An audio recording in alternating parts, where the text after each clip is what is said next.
let's hear it. Let's hear the whole story, everything. Well, yeah, we had a good year. So good year. Yeah. Drew moose tag this year for the first time. I've been putting in for about 15 years. I think I missed a year when I was in the service, but every year I've been putting in since. So this year when I found out I drew, I was pretty excited. Actually, you were the one that told me that I drew. I was at work and I got a text from you saying that I drew a tag. So that was pretty cool. So I had no moose hunting experience. Dad's been a second shooter once before, but it was a long time ago, and it was not in any of the areas that we got the tag for.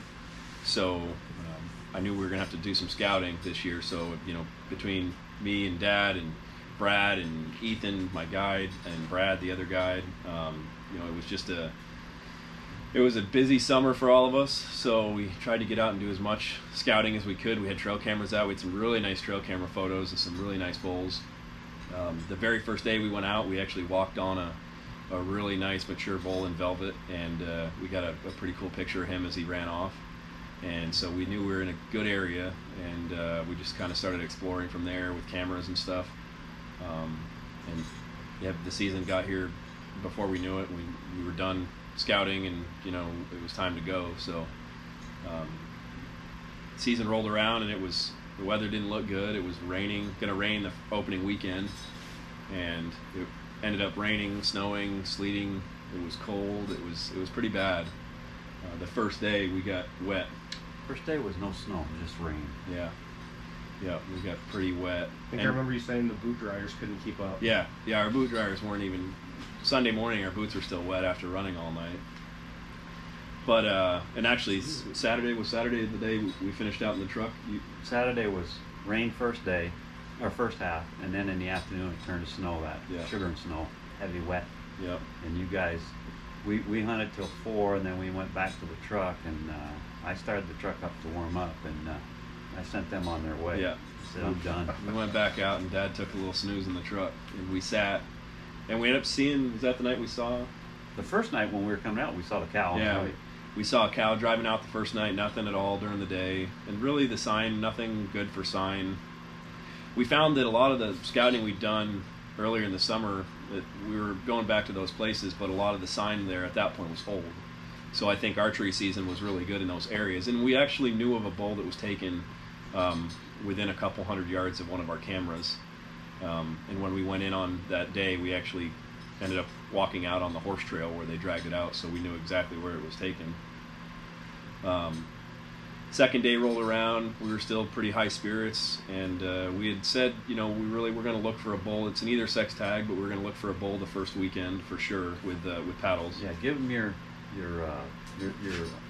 schedule or your itinerary of what we're going to shoot. Well, we talked about it, and we said the first weekend we were going to hold out for something with paddles. And then, maybe Monday, Tuesday, we might shoot a small bull. But we really were going to hold out for a cow until probably the last couple days, just because only having one tag and may not be the only moose we ever get to hunt. So Saturday and Sunday went kind of the same. Sunday night, we ended up, we walked in and finally got into some good sign and walked on to a cow that was bedded.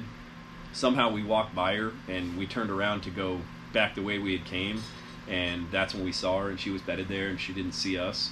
So we watched her for half an hour, but again, I just wasn't ready to take a cow yet.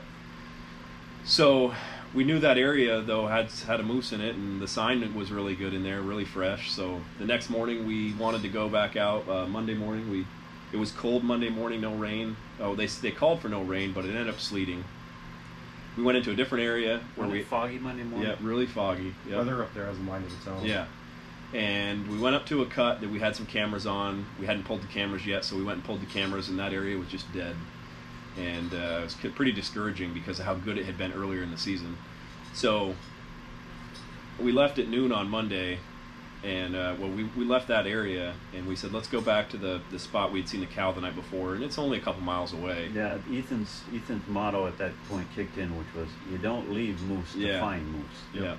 So we went back there, and I think at that point my view had changed with the weather we'd had, and we were pretty cold and wet. And I think at that point I said, let's abandon the plan and we'll just take the next moose we see in terms of cow or small bull. It didn't matter.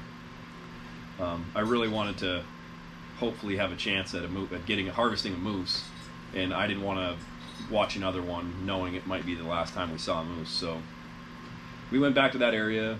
As soon as we got in there, the sign was just killer. It was even better than we thought it was. We had seen some fresh droppings, but we came on a bed pretty quick, really fresh bed. We may have even bumped that moose, I don't know. And it was kind of like a strip cuts with raspberry bushes growing in all the skid roads. Yep. And we were just kind of creeping around in those skid roads. It started to rain after lunch, light rain, and we had a good feeling about the area. We were pretty confident that we were going to see something anyways. So we hunted around for a while, hadn't seen anything. We decided to have some lunch, and sat down, ate our lunch. And side note, we ate our lunch about 100 yards, 120 yards from where we killed this bull. He was bedded there the whole time, but we just ate lunch and we weren't talking or anything. We just were chowing down. We were very quiet. Yeah, real quiet. And we got up from lunch and said, let's go. And there was a little ravine next to us, so we decided to cross the ravine because it looked like a nicer skid road to walk on. The berry bushes looked a little greener over there. And as we crossed onto that road, crossed the ravine onto that road, we started going uphill, and there was a really big conifer tree there, like a big Christmas tree, and it was probably like 12 or 15 feet wide on the ground, so you couldn't see anything beyond it. And as we walked up the road, before you get to that, you and Ethan talked about going up high. Yeah. And you said, nah, take it easy on Dad. We're going to stay, cut that 3/4 instead of going way to the top. Yeah.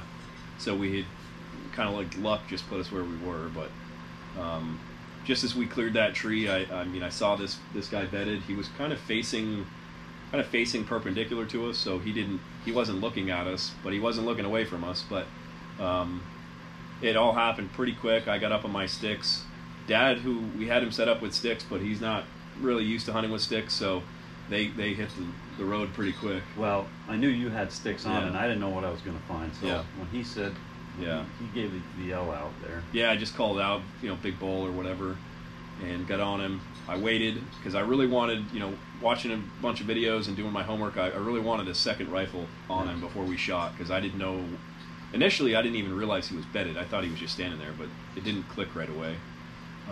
Once Dad got up next to me, I called, asked him if he was good, and finally he got to where he could see. I let it rip, took the first shot, and rolled him in his bed.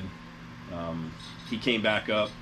Dad hit him again, and after that, it was just cleanup. So we just let him wait till see what he was going to do, and try to get to his feet, but he really couldn't. And at that point, he had spun around facing us, so we didn't have another shot, and we just waited because we knew we had pinned him down, so he wasn't going anywhere. And he turned sideways. We both at that point had reloaded, and we both, once he turned sideways, we saw the shot. We both shot at the same time, and just dropped him right there. And after that, celebrations began. We were pretty excited. We didn't expect it. I didn't know it was a big bull at the time. I thought it was actually I saw the paddles. I just thought it was a smaller, kind of small paddled bull or whatever, younger bull. How wide was he? He was 50 and a half. No, 51 and a half, I think. Or 50 inches, I think is what it was. I think it was 51. So we got up to him, and, we just couldn't believe. From my point of view, when I came up, I'm 5 paces behind Jacques, and all of a sudden he turns, I see his face, he turns, big bull moose. Yeah. And then he came up, and I went and got over his right shoulder to see what he was looking at, and all I could see was a big black blob. I moved up the 5 paces and found myself an opening and got on him, and then it was done. We just put one down, a big one. A real nice one. Hey. Oh, dude. That's my boy. Was he bedded there? Yeah, he was bedded. He didn't get out. You fucking knocked him flat. Holy shit. He tried to get out. I think I hit him in the neck. Holy shit. On top of that, and so the second day with the rain, calling for rain, I just said, going to leave it in the truck, of course. And then the third day came, and at that point I just hadn't thought about it and didn't put it back on. So after we shot this guy, we pulled out our phone. We got a couple videos of right after we shot it, and then we got a little video of us walking up to it and stuff. I wish we would have taken more, but in the moment we were just so pumped that it didn't really matter. You were in the moment. Yeah, we had so we ended up calling the horses in, and we caught them, and this is the end of I guess we shot them about 1 o'clock. They were doing another pull or two, so they said they could putting us on the we were on the list. waiting list, and we went out to we drove back to camp to get the trailer. Dad and I and Ethan stayed behind with the moose. Ethan actually walked down a logging road, came out into the road. Yeah, to find a better way to get him out. Easier for the horse. Yeah, Mark loves it when people do that for him. So we met the horse. We met the horse and trailer. We met them coming out. We stopped and chatted with them, and I guess they hadn't got the message. They were going to help out another group or something, and no, I guess they were done for the day. Yeah, they said he was Rooster the horse was tired. Yeah. So we stopped him, and they said, well, if it's downhill, we can come up. We said it's downhill, so it wasn't a very long drag, maybe a half mile downhill, and we took some videos of that. That was pretty cool. The horse pulled that thing like nothing. I mean, he ended up going down through a brook to come out the other side, and I thought he was going to struggle coming up the other side, and he didn't even flinch. Say that horse weighed 2,000 pounds. Yeah, he's a big guy. So. That moose was nothing for him. Yep. Well, I don't think we could have got him without him. Got it out without him, that's for sure. No. So, yeah, got him on the trailer. Got him to the weigh station the next morning. We were a little bummed. Brad was supposed to come up the next day, and he was going to guide for me the next day, but unfortunately he didn't get the opportunity just because of I wasn't bummed. You filled your tag. Yeah. Well, it would have been fun. Brad put a lot of work in, and I remember all day Monday being like, he's going to shoot a moose today. Yeah. It's like, I'm waiting on this text message. Yeah. And I almost think I texted you at some point in the morning, and you were like, oh, it's like, we aren't seeing anything, lots of sign though. Yeah. And then I got the text, and I was like, yeah. Fish pumping, yelling in the truck. Yeah, so we get up to the weigh station the next day, and he weighed 808, 51 inches. Couldn't ask for a nicer bull, especially nowadays with the fact that you probably aren't going to get a tag. Maybe get a tag, maybe get one tag, and I don't think the days of people getting multiple tags are kind of gone. So, yeah. Was it worth the 15-year wait? Yep. I would say if I was going to take a bull, this would be the bull I'd like to take. Was he the third biggest? No. Weight-wise? No. No, there's quite a few over him, I think.